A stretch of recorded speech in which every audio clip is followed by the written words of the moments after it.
Hello everyone.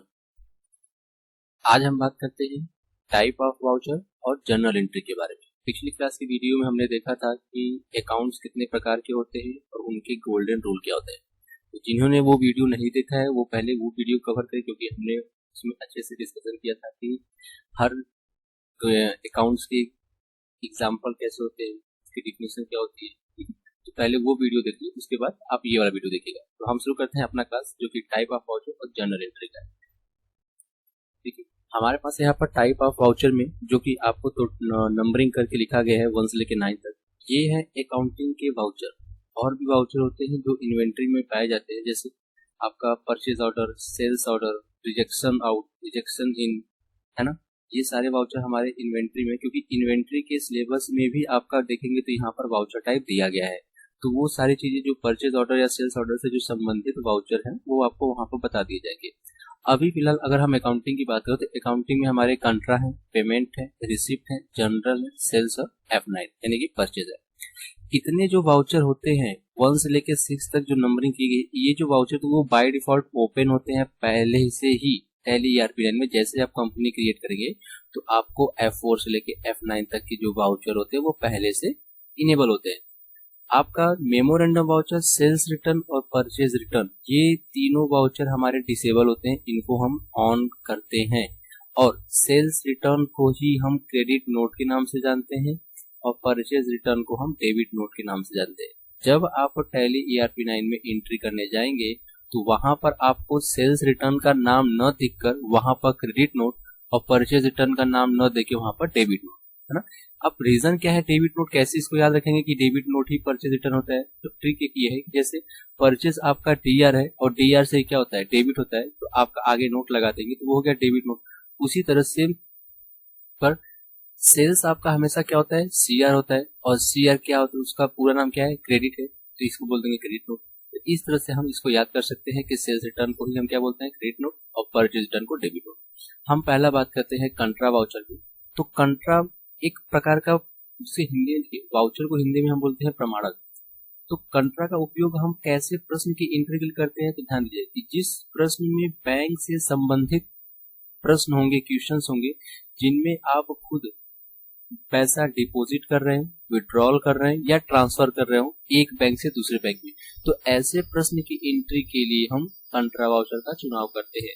जैसे अगर इसकी परिभाषा की बात करें तो इस वाउचर का उपयोग धन को स्थानांतरित करने के लिए किया जाता है। ठीक है, तो जैसे आपका बैंक ऑफ इंडिया में जमा किया, UBI से निकाला, महिंद्रा कोटक से SBI बैंक में भेजा, ये तीनों जो डिपॉजिट, विड्रॉल और ट्रांसफर, और ये हम खुद कर रहे हैं। तो अगर ऐसे प्रश्न हमारे सामने आएंगे तो उस प्रश्न की एंट्री के लिए हम किस वाउचर का चुनाव करेंगे, कंट्रा वाउचर का, जो कि उसका फंक्शन की क्या है, F4 है। अगला जो हमारा वाउचर है पेमेंट का। पेमेंट का जब किसी पार्टी से कंपनी को कैश या चेक के माध्यम से पैसा देती है, जब किसी पार्टी को हमारी कंपनी कैश या चेक के माध्यम से पैसा किसी को देती है, तो ऐसे प्रश्न की एंट्री के लिए हम पेमेंट वाउचर का चुनाव करते हैं। जैसे मोहन को दिया 500 रुपया, रवि ने मुझसे लिया। तो यानी कि इतना ध्यान में हमेशा दिमाग में रहे कि हमारे यहाँ से कहीं न कहीं कैश और चेक के माध्यम से पैसा जाएगा ही जाएगा। तो ऐसे प्रश्न की एंट्री के लिए हम किसका चुनाव करेंगे, पेमेंट वाउचर का। अगला हमारा रिसिप्ट, जस्ट इसी का अपोजिट ही है कि जब हमारी कंपनी को किसी पार्टी के माध्यम से कैश या चेक के माध्यम से या कैश या चेक के रूप में हमें पैसा प्राप्त होता है, तो ऐसे प्रश्न की एंट्री के लिए हम रिसिप्ट वाउचर का चुनाव करते हैं। जैसे रमेश से प्राप्त किया, मोहित ने मुझे दिया, तो ऐसे प्रश्न की एंट्री के लिए हम क्या करते हैं, F6 का चुनाव कर लेते हैं। अगला जो हमारा वाउचर जनरल का वाउचर है। जनरल का मतलब होता है इसकी संपत्तियों से संबंधित हो गया, व्यापार से संबंधित हो गया, जितने भी प्रश्न हैं आप जनरल वाउचर में कर सकते हैं। जैसे बस ध्यान दीजिएगा कि कंट्रा की एंट्री को छोड़कर बाकी जितने भी आपको यहाँ पर एंट्री दिखाई दे रहे हैं, पेमेंट हो, रिसिप्ट हो, सेल्स हो, परचेज हो, मेमोरेंडम हो, सेल्स रिटर्न हो, परचेज रिटर्न हो, इन सब की एंट्री आप जनरल वाउचर में कर सकते हैं, लेकिन कंट्रा की एंट्री नहीं कर सकते। तो ये हो गया आपका जनरल वाउचर। यानी कि एक तरह से समझिएगा कि अगर जिस प्रश्न को पढ़ने के बाद आपको ये मालूम नहीं चल पा रहा है कि हमें इस प्रश्न की एंट्री किस वाउचर में करनी है, तो आप जनरल पर के साथ जा सकते हैं। ठीक है, अगला हमारा सेल्स वाउचर है। सेल्स वाउचर जैसे जब भी हम किसी को या किसी पार्टी को सामान बेचते हैं या उसको देते हैं तो ऐसे एंट्री के लिए हम किसका चुनाव करते हैं? सेल्स वाउचर का। और ध्यान रहे कि सेल्स वाउचर नगद भी हो सकता है, यानी कि हम किसी को नगद सामान भी बेच सकते हैं और उधार भी बेच सकते हैं, दोनों कंडीशन हो सकती है। ठीक है, तो आगे हम बात करेंगे कि जब प्रश्न में उधार आएगा तो प्रश्न में क्या इफेक्ट पड़ेगा और जब नगद आएगा तो क्या इफेक्ट पड़ेगा, वो हम आगे जब जनरल को एंट्रियां देखेंगे तो उसमें समझ लेंगे। ठीक है, अगला हमारा है परचेज, जो कि इसका फंक्शन की है F9। जब हमारी पार्टी किसी भी दूसरे पार्टी से सामान खरीदती है तो सेम कंडीशन इसमें भी अप्लाई होता है, नगद भी खरीद सकती है और उधार भी खरीद सकती है। तो ऐसे प्रश्न की एंट्री के लिए हम परचेज वाउचर का चुनाव करते हैं। अगला आपका मेमोरेंडम है। मेमोरी से ही मेमो बना है और मेमोरी का मतलब होता है याददाश्त, यानी कि अगर कोई ऐसी एंट्री जो हमें याददाश्त के तौर पर नोट करनी हो तो उसके लिए हम किसका चुनाव करेंगे? मेमोरेंडम वाउचर का चुनाव करते हैं। और इसका सबसे बड़ा बेनिफिट ये है कि इसका प्रभाव न तो उस व्यक्ति के लेजर पर पड़ता है न तो आपके ट्रायल बैलेंस पर पड़ता है। इतना ध्यान दीजिएगा, मेमोरेंडम वाउचर का जो इफेक्ट है वो आपके अकाउंट पर प्रभाव नहीं पड़ता है। लेकिन डेबुक में आपका मेमोरेंडम शो होगा, क्योंकि डेबुक को बोलते हैं हम लोग रोज नामचा, और रोज नामचा में जितनी भी आप दिन भर में एंट्रियां करेंगे वो सारे के सारे शो होंगे।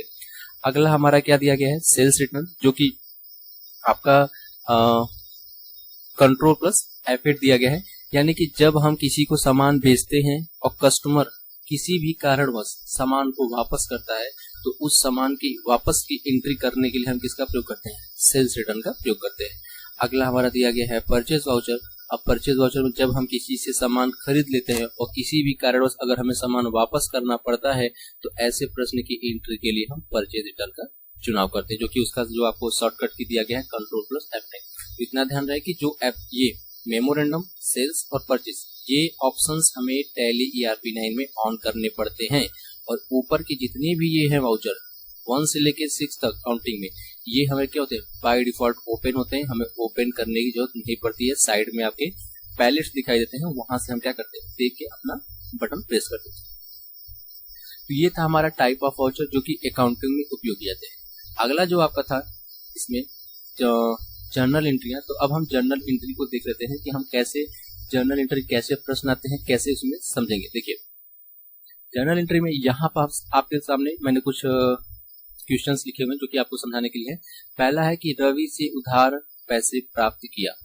सबसे पहली बात कि यहाँ पर पैसा, देखिए टैली में किसी भी क्वेश्चन को सॉल्व करने के लिए सबसे पहले आपको उसमें अकाउंट्स छांटना होगा कि अकाउंट्स कितने हैं उसमें। जैसे रवि से उधार पैसे प्राप्त किया तो रवि आपका किसी व्यक्ति का नाम है तो वो हो गया आपका पर्सनल अकाउंट। आगे है इसमें देखेंगे तो यहाँ पर आपका 2000 रुपए लिखा हुआ है तो 2000 आपका कैश आता है और कैश होता है आपका रियल अकाउंट।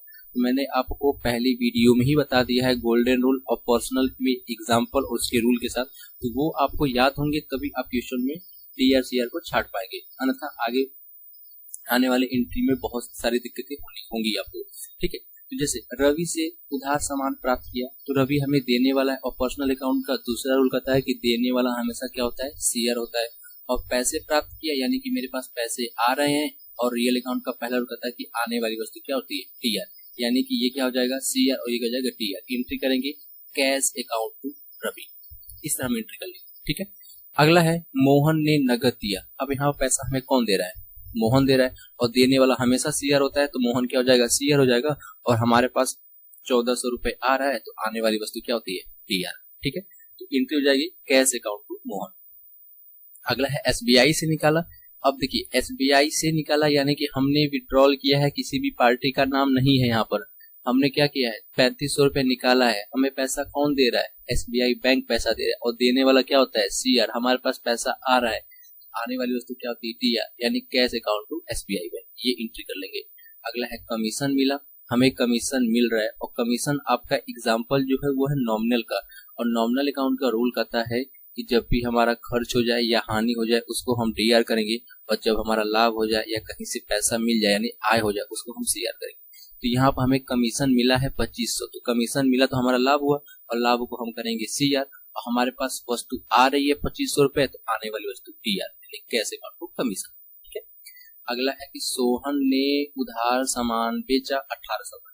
अब ध्यान दीजिएगा, यहाँ पर जब भी सामानों का ट्रांजैक्शन होता है तो उसमें अगर उधार दिया है तो प्रश्न पर प्रभाव पड़ेगा, अगर नगद दिया है तो फिर भी प्रभाव पड़ेगा। लेकिन प्रश्न कैसा होना चाहिए? समान होना चाहिए। समान के साथ खरीदने और बेचने की बात होनी चाहिए। जैसे आपको 5वें नंबर वाले प्रश्न में आपको दिखाई दे रहा होगा कि सोहन ने उधार सामान बेचा 1800 का। बेच कौन रहा है? सोहन। अब देखिए, लड़कों से गलती यही होती है कि वो क्वेश्चन की वर्डिंग को देख के एंट्री करने लग जाते हैं। यहाँ बेचा है तो बेचने का मतलब सेल्स, और सेल्स आपका सीआर होता है, तुरंत सेल्स की एंट्री मार देते हैं। लेकिन गलती कहाँ होती है? प्रश्न का सेंस ये कर रहा है कि सोहन ने उधार सामान बेचा। सामान कौन बेच रहा है? सोहन बेच रहा है। हम कर क्या रहे हैं? हम अपनी एंट्री यहाँ अपने करेंगे ना। तो हमने क्या किया? परचेज किया, और परचेज क्या होता है? डीआर। ठीक है, हमने परचेज किया और किससे किया? सोहन से। तो सोहन हमें सामान दे रहा है, और देने वाला क्या होता है? सीआर। यानी कि परचेज आपका डीआर और सोहन आपका सीआर। एंट्री हो जाएगा परचेज अकाउंट टू सोहन, और कितने का? 1800 का। और ध्यान देंगे तो बीच में उधार लिखा है। तो जब भी आप सामान उधार खरीदते हैं किसी भी दुकान से, तो दुकानदार आपका नाम नोट कर लेता है। लेकिन यदि आप दुकानदार से नगद सामान खरीदते हैं, सामान लिया और उसके बदले आपने उसको पैसा दे दिया, तो वो आपका नाम नोट नहीं करता है। यानी कि जब भी प्रश्न में नगद शब्द आएगा तो हम उस प्रश्न के पार्टी वाले नाम को नहीं शो कराएंगे, वहां पर नगद शो कराएंगे। और जिस प्रश्न में उधार रहेगा उसमें हम पार्टी नाम शो कराएंगे। जैसे 6वें नंबर प्रश्न में आपको बोला गया है कि अंकित को नगद सामान बेचा। अब यहाँ पर अंकित को नगद सामान बेचा जा रहा है। कौन बेच रहा है? मैं बेच रहा हूँ। यानी कि मैंने क्या किया? सेल किया। किसको बेचा? अंकित को। कैसा? नगद। तो नगद क्या हो जाएगा? टीआर, और सेल्स क्या होता है? सीआर। तो ध्यान दीजिएगा कि जब भी हम टैली के क्वेश्चन को सॉल्व करते हैं तो उसमें हम अपनी भूमिका को देखते हैं कि हमारी भूमिका क्या है। ठीक है, तो हम अपनी भूमिका की एंट्री करते हैं। अगला है कि फहीम से सामान खरीदा। हमने सामान खरीदा। किससे खरीदा है? फहीम से। हमने क्या किया है? परचेज किया है, और परचेज हमेशा क्या होता है? डीआर होता है। और फहीम से खरीदा है। अब देखिएगा, इसमें न तो उधार लिखा हुआ है, न तो नगद शब्द लिखा हुआ है। तो जिस प्रश्न में नगद और उधार शब्द न लिखा हो उसे हम उधार ही मानेंगे। ये हमारा जनरल का रूल कहता है। तो यहाँ पर हमने परचेज किया है। किससे किया है? फहीम से। फहीम देने वाला हो गया, क्योंकि पर्सनल अकाउंट है, और पर्सनल अकाउंट का दूसरा रूल कहता है कि देने वाला सीआर होता है और परचेज आपका डीआर। तो परचेज अकाउंट टू फहीम। अगला है कि व्यापार से निकाला 7000। अब व्यापार से निकाला है तो इसकी एंट्री हम कैश अकाउंट टू कैपिटल या ड्रॉइंग अकाउंट टू कैपिटल कर लेंगे, क्योंकि व्यापार से निकाल रहे हैं ना। तो व्यापार से निकालने की प्रक्रिया क्या कहलाएगी? ड्रॉइंग कहलाएगी। जैसे आहरण क्या होता है? ध्यान दीजिएगा कि जब भी कोई व्यापार का मालिक अपने निजी खर्च के लिए अपने ही व्यापार से पैसा या सामान निकालता है तो उस पूरी प्रक्रिया को हम आहरण बोलते हैं।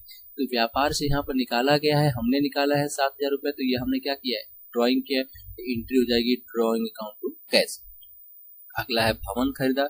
भवन खरीदा है तो ध्यान दीजिएगा, भवन आपका बिल्डिंग जो है रियल अकाउंट है, और आपका जो ये अमाउंट लिखा हुआ ये भी आपका रियल अकाउंट है। दोनों रियल अकाउंट है। और रियल अकाउंट कहता है कि आने वाली वस्तु डीआर और जाने वाली वस्तु सीआर। तो जब भवन खरीदेंगे तो भवन हमारे पास आएगा, तो आने वाली वस्तु क्या होगी? डीआर।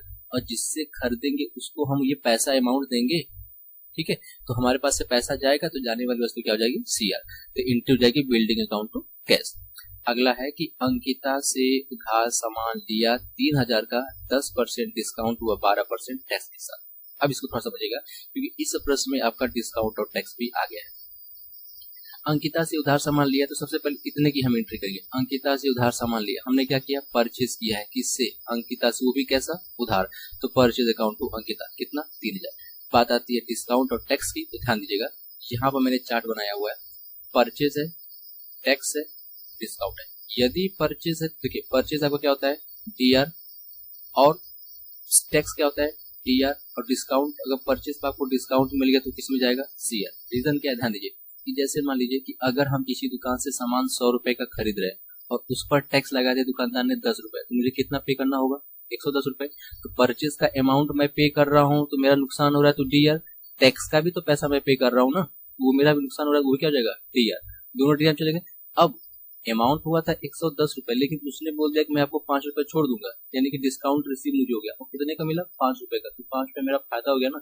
तो डिस्काउंट रिसीव आपका नॉमिनल अकाउंट है, ये भी आपका नॉमिनल अकाउंट है, ये भी आपका नॉमिनल अकाउंट है। और नॉमिनल अकाउंट कहता है कि जब भी हमारा लाभ हो जाए या कहीं से आय हो जाए तो उसको क्या करेंगे? सीआर। तो डिस्काउंट हमें मिला तो हमारा फायदा हुआ, और फायदा हुआ तो क्या कर दिए? सीआर।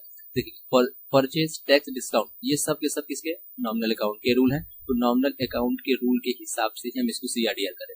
अब देखिए यहाँ पर परचेज है, परचेज का लेजर बनेगा तो एक ग्रुप क्या जाएगा परचेज अकाउंट। टैक्स का है तो टैक्स का अगर लेजर बनाएंगे तो ग्रुप किसमें जाएगा ड्यूटीज एंड टैक्सेस। अब यहाँ पर डिस्काउंट रिसीव है तो अगर इसका लेजर बनाएंगे तो इसका जो ग्रुप जाएगा वो इनडायरेक्ट इनकम जाएगा। बात करते हैं सेम उसी कॉन्सेप्ट पर सेल्स है। जैसे सेल्स अगर हम किसी को सामान बेच रहे हैं तो उससे हम पैसा लेंगे, जब पैसा लेंगे तो हमारे पास पैसा आएगा और हमारा इनकम होगा, और इनकम होगा तो हमारा क्या होगा CR, क्योंकि नॉमिनल अकाउंट है। उसी तरह मान लीजिए कि हमने किसी को 200 रुपए का सामान बेचा तो 200 मुझे देगा तो मेरे पास आय होगा तो CR हो गया कि नॉमिनल अकाउंट है। और उसी पर मैंने लगा दिया टैक्स कि 200 का सामान है, मैं 20 रुपए आपसे टैक्स लूंगा, तो वो व्यक्ति टैक्स का भी तो पैसा आपको देगा ना, तो 20 रुपए भी तो आपके पास आएगा। तो आने देखिए ये भी हमारे पास आ रहा है और टैक्स के रूप में आ रहा है, तो इनकम हुआ हमारा, तो ये क्या हो जाएगा आपका CR। लेकिन अगर मैं उसको बोल दूं मैं आपको यहाँ पर डिस्काउंट दे दूं, 10 रुपए का डिस्काउंट दे रहा हूँ, तो मेरे पास आने वाले थे टोटल 220 रुपए, लेकिन मैं 10 रुपया छोड़ दिया, उसको वापस कर दिया, ये मेरा क्या हो गया नुकसान हो गया। और नुकसान को हम क्या करते हैं या खर्च क्या बोलते हैं TR बोलते हैं। ठीक है, यहाँ पर सेल्स का लेजर है तो ग्रुप क्या जाएगा सेल्स अकाउंट, टैक्स का लेजर है तो ड्यूटीज एंड टैक्सेस, और डिस्काउंट अलाउ का लेजर है तो इनडायरेक्ट एक्सपेंस, क्योंकि हमारा क्या हुआ खर्च हुआ है। और परचेज तो क्या था इनडायरेक्ट इनकम यानी कि हमारा प्रॉफिट। तो इतना ध्यान दीजिएगा कि जब भी हमारा परचेज हो चाहे सेल्स हो, टैक्स हमेशा जुड़ जाएगा परचेज के साथ, और नीचे आएगा तो टैक्स सेल्स के साथ हमेशा टैक्स जुड़ जाएगा, लेकिन डिस्काउंट हमेशा उसके अपोजिट में ही जाएगा। ठीक है, तो इस चार्ट को आप थोड़ा सा एक बार समझ लीजिएगा। ठीक है, मैंने यहाँ बना दिया है। अब देखिएगा हम प्रश्न में चलते हैं। तो प्रश्न बोला था कि अंकित से उधार सामान लिया, हमने क्या किया परचेज किया, और परचेज क्या था TR, और किससे लिया है अंकिता से, तो अंकिता क्या हो जाएगी CR। अब यहाँ पर 10% डिस्काउंट, यानी कि परचेज पर डिस्काउंट है तो डिस्काउंट किसमें जाएगा CR वाले उसमें जाएगा कॉलम में, और यहाँ पर टैक्स में जाएगा TR वाले कॉलम में जाएगा। ठीक है, तो ये एंट्री हो जाएगी। अगला हमारा दिया गया है कि मोहित को नगद सामान बेचा 4500 का, 240 रुपए डिस्काउंट हुआ 15% टैक्स के साथ। मोहित को नगद सामान बेचा, हमने क्या किया है सेल किया है, किसको मोहित को, वो भी कैसा नगद, यानी कि cash account to sales entry कर लेंगे, आगे डिस्काउंट और टैक्स जोड़ देंगे इस चार्ट के हिसाब से। देखिए सेल्स किया है तो सेल्स पर अगर डिस्काउंट आएगा तो ये रहा आपका सेल्स का पोर्शन, अगर इस पर डिस्काउंट आ रहा है तो किसमें जाएगा वो TR वाले पक्ष में जाएगा।